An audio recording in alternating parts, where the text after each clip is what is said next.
something that the Bank of England had to deal with last week, of some sort of financial derivative that you hadn't been watching or that people weren't aware of suddenly blowing up.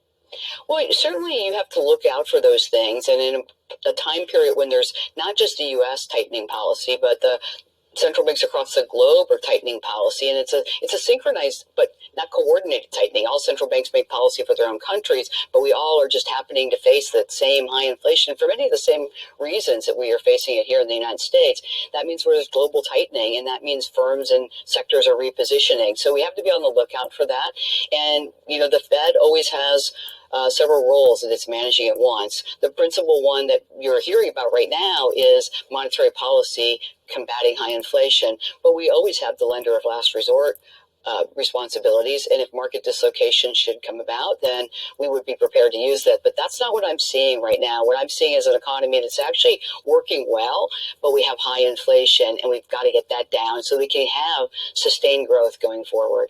You mentioned the hiking cycle around the world. There's an argument that perhaps central banks should coordinate, because as you all raise rates, you get a tighter global economy and perhaps a greater danger of global recession. Well, there's a difference in coordinating and being thoughtful about what central banks across the globe are doing. The central bank in the United States and central banks across the globe, but let me talk about here, the Fed, our mandate is to do monetary policy for the domestic economy. Those are the mandates Congress gave us. Those are the ones we uphold. We do that through price stability, full employment. We absolutely have to take account of the fact that when there's global tightening, the global economy is going to slow, and that will be, of course, affecting and spilling over to the U.S. economy, just as our actions spill over to other economies. And we have to take those things into account, and we do. But coordinated monetary policy is not something that countries do, and most countries don't want to have their central banks working with others. And then the academic literature is actually out on that. Some would say that this could work. Others would say coordination isn't going to work.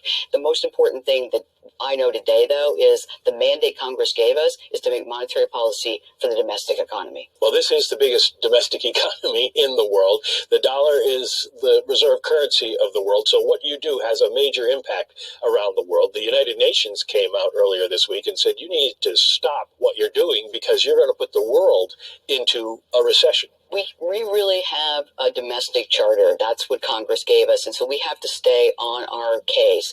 The other thing I know is that when the U.S. is a reserve currency of the world, and there are many things going on besides global tightening. We have the war in Ukraine. China continues to struggle through COVID.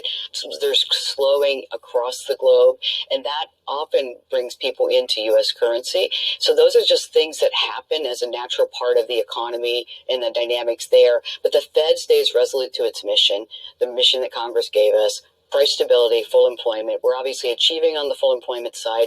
We're missing on the price stability side. We have to bring inflation down.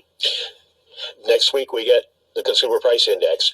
Will we see it starting to level off or go down? How long is it going to take to start to see progress on inflation? Well, I would have hoped we would have seen some of the progress in inflation already, because we have seen, as you mentioned at the top of our discussion, supply chains starting to ease, but we haven't seen it so far.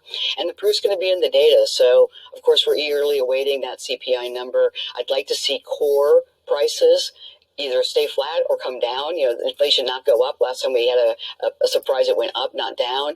And I'm looking for that core number to really start to even out and come down, and that is going to be important to my own decisions about the appropriate stance of policy or pace of policy increases. And you've been listening to San Francisco Fed President Mary Daly with Bloomberg's Michael McKee.